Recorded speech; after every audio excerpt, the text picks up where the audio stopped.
Je viens de visiter le centre médico-social de la fonction publique, dirigé par le Dr Sarr, que je félicite au passage, avec tout le personnel pour tous les efforts qu'ils sont en train de faire et qu'ils ont eu à déployer pour mettre les gens de l'État dans les meilleures conditions et de prendre en charge leur santé.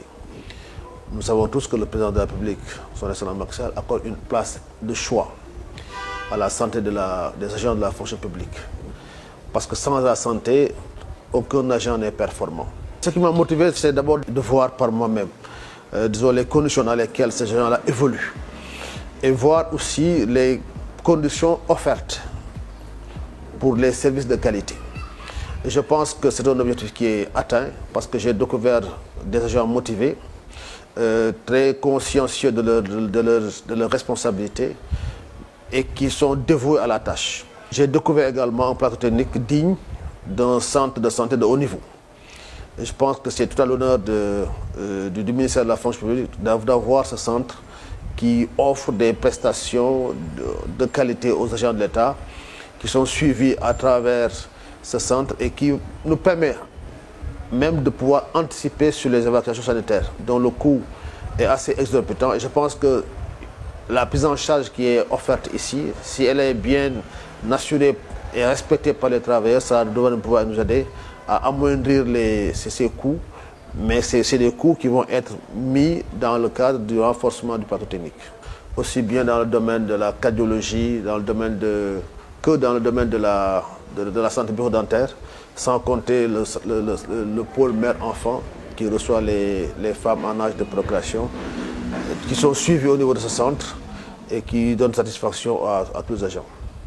C'est déjà toute une joie pour nous, personnel du centre médico-social de la fonction publique, de recevoir notre chef hiérarchique pour être davantage motivé à mieux servir que les agents de l'État que nous recevons ici et les membres de leur famille. Ce fut l'occasion pour nous de lui montrer ce dont nous disposons comme outils en termes d'équipement, en termes de personnel, en termes de support, comme le logiciel sur lequel on est en train de travailler pour mieux prendre en charge les agents de l'État. Aujourd'hui, nous avons la joie d'ouvrir un cabinet ophtalmologique qui va prendre en charge les agents de l'État pour leur souci à mieux travailler. L'agent de l'État n'a que ses yeux pour travailler. On est tous des intellectuels en majorité et devons travailler sur des supports, que ce soit l'écran, que ce soit le papier. Et nous tous, avec l'âge, on développe des pathologies oculaires où la vision même n'est plus exacte. Et on a tous besoin, un jour, d'aller vers un médecin ophtalmo. Et comme je le disais, c'est une joie pour nous de pouvoir offrir ce service-là aux agents de l'État.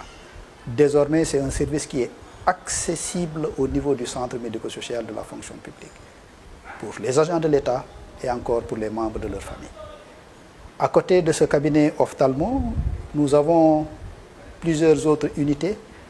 L'unité santé mère-enfant, qui s'occupe des femmes en âge de procréer, qui s'occupe également de la vaccination des enfants, qui fait le dépistage du cancer du col de l'utérus.